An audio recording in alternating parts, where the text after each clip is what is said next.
Olá, bem-vindas e bem-vindos à sessão 2 da NBCTG 1001 e da NBCTG 1002, Conceitos e Princípios Gerais. Eu vou compartilhar os slides para todos possam acompanhar de uma maneira mais fácil o conteúdo. Primeiramente, a sessão 2 ela abrange os conceitos e as características qualitativas que são necessárias para a elaboração das demonstrações contábeis. Então, ela fornece subsídios, enquanto objetivo, conceituais e qualitativos para a elaboração das demonstrações contábeis. Na NBCTG 1001, o objetivo das demonstrações contábeis é...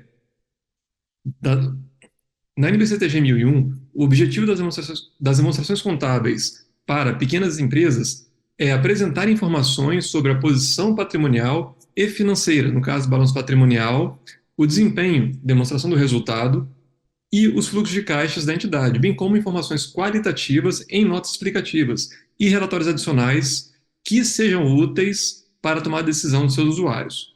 E por usuários entendemos como sócios, acionistas, credores, eventualmente clientes, ou seja, algum stakeholder que tenha relação com a empresa e necessita das demonstrações contábeis para a tomada de decisão.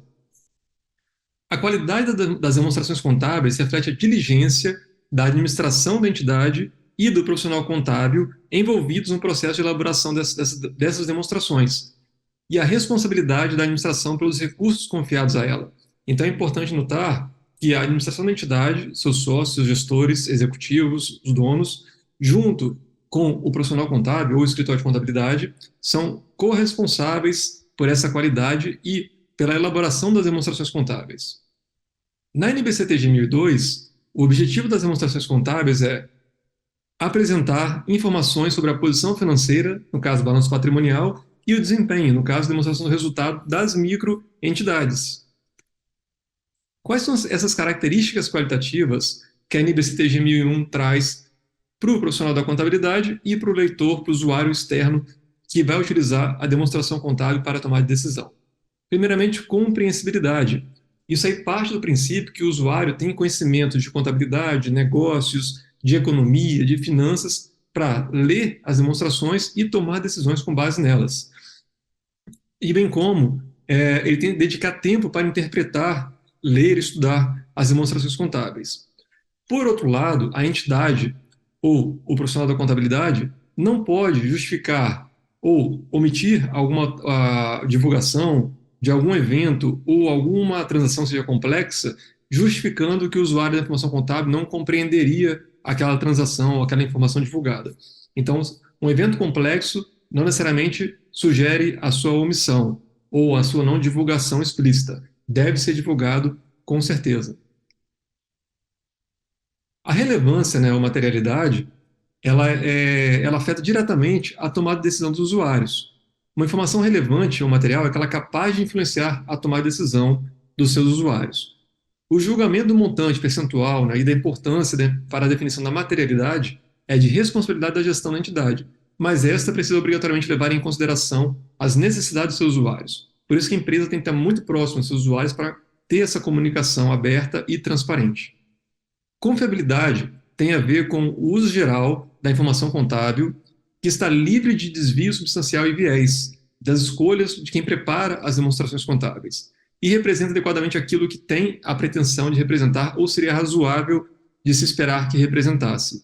Então tem muito a ver com a redução de viés sobre estimativas, sobre políticas contábeis que visam beneficiar um tipo de usuário em detrimento de outros, sempre resguardando a perspectiva das demonstrações contábeis de uso geral. Primazia da essência sobre a forma. A entidade deve contabilizar os eventos com base na essência das transações, e não com base na sua forma legal, porque isso pode gerar um viés nas demonstrações contábeis. No caso, o exemplo do arrendamento mercantil. Se essa não representar adequadamente o fato do ponto de vista econômico e desde não haja esforço excessivo para elaborar com base na essência sobre a forma também. Assim, procura-se a representação fidedigna das informações contábeis contidas nas demonstrações contábeis. Quando for possível aplicar a essência sobre a forma, a entidade deve evidenciar em nosso aplicativo o fato e essas diferenças que eventualmente possam ocorrer. Prudência. Prudência é o grau de discricionariedade em que a gestão da entidade tem no julgamento de estimativas contábeis, sob condições de incerteza, Então, por exemplo, ela tem uma carteira de recebível e ela, historicamente, ela tem um certo volume que ela não recebe. Então, ela tem que estimar essa perda eventual. E isso é uma estimativa. E sendo estimativa, pode conter algum tipo de erro de cálculo, de estimação, alguma incerteza naquele momento. No sentido de que ativos ou receitas não sejam superestimados e que passivos ou despesas não sejam subestimados. O exercício da prudência não permite subvalorizar deliberadamente ativos ou receitas, ou superavaliar deliberadamente passivos ou despesas numa perspectiva extrema de conservadorismo. Vamos colocar aqui uma escala de uma contabilidade agressiva para uma contabilidade muito, muito conservadora. Então, no muito conservador, eu estou fazendo provisões em excesso, numa contabilidade agressiva, eu estou fazendo quase nada de provisão. Então, temos que achar um meio termo para agir, tomar decisão com prudência, que é o que o próprio conceito, o nome do próprio conceito. E a comparabilidade? Ela está na capacidade dos usuários conseguirem comparar consistentemente, por meio das políticas contábeis estabelecidas, as informações contábeis de uma entidade ao longo do tempo, ou com outras entidades do mesmo setor econômico. Então, a empresa não pode, a cada período, a cada exercício social, trocar a política contábil de um ativo, por exemplo. Ela tem que definir a política contábil e segui-la de modo consistente. A NBCTG 1002, em relação a 1001, ela omite, ela retira a primazia da essência sobre a forma, mas ela traz novamente a compreensibilidade, em que o usuário da informação contábil ele tem que ter conhecimento razoável de negócios e de contabilidade, de atividades econômicas, para analisar os números contábeis e tomar decisões com razoável diligência. A relevância, ela é sua capacidade de influenciar a tomada de decisão. A relevância ou materialidade é a capacidade das demonstrações contábeis alterar, né, ou influenciar a tomada de decisão desses usuários, ou seja, levarmos números mais úteis para a tomada de decisão. A confiabilidade é, novamente, evitar o risco de desvio substancial e viés na preparação das demonstrações contábeis, de definição de estimativas, para que ela represente o que ela deve representar. Prudência é a inclusão de certo grau de precaução no exercício dos julgamentos necessários às estimativas contábeis, exigidas de acordo com as condições de incerteza, no sentido de que ativos ou receitas não sejam superestimados e que passivos ou despesas não sejam subestimados. E a prudência exige, ela não permite, no caso, subvalorizar ativos e receitas e, deliberadamente, né, ou superavaliar. Bom, a prudência é a inclusão de certo grau de precaução no exercício de julgamentos na contabilidade, das estimativas contábeis, sem superavaliar ativos e receitas e subavaliar passivos e despesas. E o contrário também, que seria, no caso, um extremo de conservadorismo contábil. Então, precisamos, nesse caso, pensando numa escala de uma contabilidade mais conservadora e uma mais agressiva, encontrarmos o meio termo para tomarmos decisão sobre as estimativas de maneira prudente. Comparabilidade. Ela está associada com a capacidade dos usuários conseguirem comparar consistentemente, por meio das políticas contábeis estabelecidas, as informações contábeis ao longo do tempo de uma microentidade. E até mesmo comparar com outras que eventualmente têm acesso para entender como que a empresa está se desempenhando em relação aos seus pares. Ponto importante que vale para as duas normas, NBCTG 1001 e 1002, que é o processo contábil, no caso, a contabilização.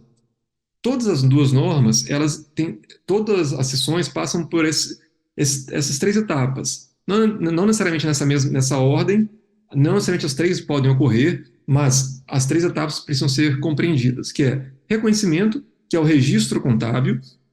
Então, um item em uma demonstração contábil requer análise da sua natureza, classificação desse item e da oportunidade para que represente a essência e mantenha a relevância da informação contábil para o usuário tomar decisão melhor, desde que esse item atenda às definições e aos critérios de ativo, passivo, receita e despesa exigidos por cada seção, para que possam ser registrados contabilmente. A mensuração, essa etapa, é a atribuição de valor. É o profissional da contabilidade, junto com a administração da entidade, avaliar os itens patrimoniais e atribuir valor a esses itens. Então, é a definição das quantias monetárias de ativos, passivos, receitas e despesas. A principal delas, das bases que a gente utiliza, é o próprio custo, né, dos ativos, passivos. O valor de mercado é outra, também permitida em algumas seções. Caso o item ou evento não atenda aos critérios de reconhecimento ou mensuração, não deverá constar, nas demonstrações contábeis, e a divulgação deve ser dada em nota explicativa. E, por fim, a divulgação ou evidenciação, que é a etapa do processo contábil, onde todos os itens patrimoniais, de resultado e fluxo de caixa são organizados e as demonstrações contábeis são preparadas e apresentadas aos usuários externos. Então, envolve o conteúdo, a forma de divulgação, incluindo notas explicativas, no caso da NBCTG 1001 e a 1002, especificamente sobre a aplicação da norma. Elementos patrimoniais e de resultado. Primeiramente, o conceito de ativo não é bens e direitos, como a gente sempre foi acostumado. Ativo é um recurso controlado pela entidade, ou seja, ela não tem necessidade de ter nota fiscal, de ter a propriedade, ela pode ter apenas o controle desse ativo, um ativo arrendado, por exemplo, como resultado de eventos passados e do qual se espera que benefícios econômicos futuros fluam para a entidade, ou seja, que esse ativo seja capaz de gerar caixa, gerar receita para a entidade. Normalmente corresponde a um bem ou direito de propriedade, que pode ser um intangível, por exemplo. Passivo é uma obrigação atual, existente no momento corrente, da entidade como resultado de eventos já ocorridos, cuja liquidação se espera que resulte na saída de ativos, no caso, caixa. O pagamento de uma conta a receber de um fornecedor sai caixa, no caso, para liquidar esse passivo. E patrimônio líquido é o valor residual dos ativos da entidade após a dedução de todos os seus passivos. Receita é o aumento de patrimônio líquido que se origina no custo das atividades normais da entidade e é designada por uma variedade de nomes, tais como vendas, honorários, juros, dividendos, royalties, entre outros. A definição de receita abrange tanto as receitas propriamente ditas quanto os ganhos. Não são receitas os recebimentos dos sócios na sua condição de sócio como aumento de capital. Tudo bem? Que é uma relação é uma transação que ocorre dentro do patrimônio líquido. Despesa é uma redução do patrimônio líquido, que surge no custo das atividades normais da entidade e inclui, por exemplo, o custo das vendas, salários, depreciação, entre outros. Ela geralmente toma a forma de redução dos ativos, como, por exemplo, a depreciação de um ativo, como caixa, equivalente de caixa, estoque, imobilizado ou intangível, ou de acréscimo de passivo. Não inclui custos agregados aos ativos, enquanto nestes mantidos.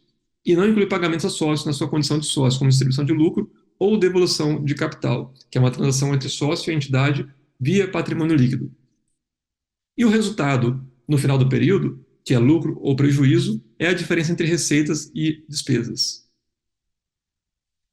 Por fim, o que nós vimos na seção 2, da NBCTG 1001 e NBCTG 1002? A importância dos conceitos e das características qualitativas para a elaboração das demonstrações contábeis.